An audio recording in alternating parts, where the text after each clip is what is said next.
যখন তুমি আমার কোনো কথা রাখবে না তাহলে তুমি সে পানিশ করতে যাবে, কিন্তু একটি শর্ত স্বামী। বলো সারেগা, তোমার কি শর্ত রয়েছে?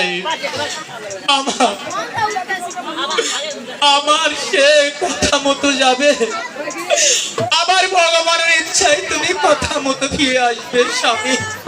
ঠিক আছে সারেগা, তুমি যে কথা বলছো তোমার অন্তরের ব্যথা বোঝার মতো শক্তি আমার রয়েছে। তুমি বলছো আমি যেন খুশি মনে ওই হরিণ শিকার করতে মিঠার মনে যেতে পারি। তুমি বলছো আমি যেন আবার যেমনি করে যাবো ঠিক তেমনি করে যেন ফিরে আসতে পারি। সারেগা, তোমাকে আমি এতটুকু ভরসা দিতে পারি যেখানে স্বয়ং ভগবান আমার উপর ভরসা রেখেছে, যেখানে আমি আমার গুরুদেবের পূজা করতে দ্বিধা করি না, আমার গুরুদেবের আশীর্বাদ আমার মাথায় রয়েছে, সেখানে তুমি আর বাধা দিও না সারেগা। আমি হরিণ শিকার করতে যাবো এই মিঠার বাড়ি, নইলে যে আমার সাথী পুত্র অমঙ্গল হবে। তুমি কি যাও সারেগা? আমার ওই সাথী পুত্র অমঙ্গল হোক, তুমি কি যাও সারেগা? আমাদের এই সংসারের অমঙ্গল হোক।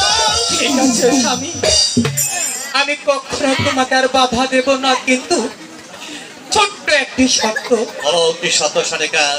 হরিণ শিকার করতে গিয়ে আপনি প্রথম যখন শিকার পাবে সেই শিকারটা একটু এনে আমার হস্তে তুলে দিবেন। বেশ, তোমার শর্ত আমি গ্রহণ করলাম সারেগা।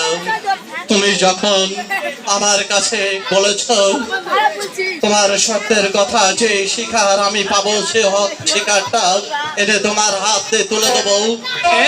সারেগা, এতদিন তুমি আমার সঙ্গে সংসার করেছ, 6টি সন্তানের জননী হয়েছ, আজ পর্যন্ত কি তুমি তোমার স্বামীকে চিনতে পারো না সারেগা?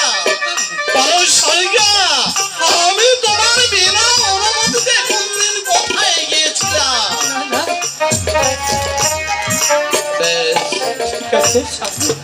বেশ, তাহলে তুমি এবারে আমাকে হাসি মুখে বিদায় দাও সারেগা। আমি হরিণ শিকার করতেই ওই মিঠার বাড়ি যাবো। আমি তোমাকে হাসি মুখে বিদায় দিলাম। ভালো ভালো তুমি শিকার করতে যাবা, ভালো ভালো তুমি চলে আসবে।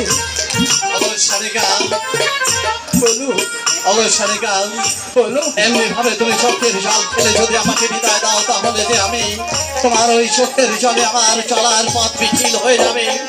আমি যেতে পারবো না সেই হরিণ শিকার করতে। সারিকা তুমি তোমার হাসি মুখে আমাকে যদি বিদায় না দাও, তাহলে কি করে আমি যাবো হরিণ শিকার করতে?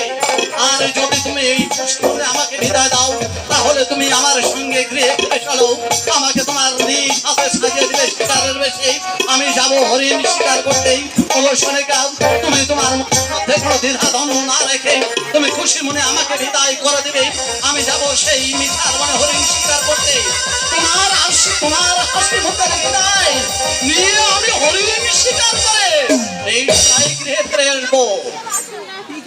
ঠিক আছে ঠিক আছে স্বামী, এবার আপনি গৃহে চলুন। বেশ চলুন।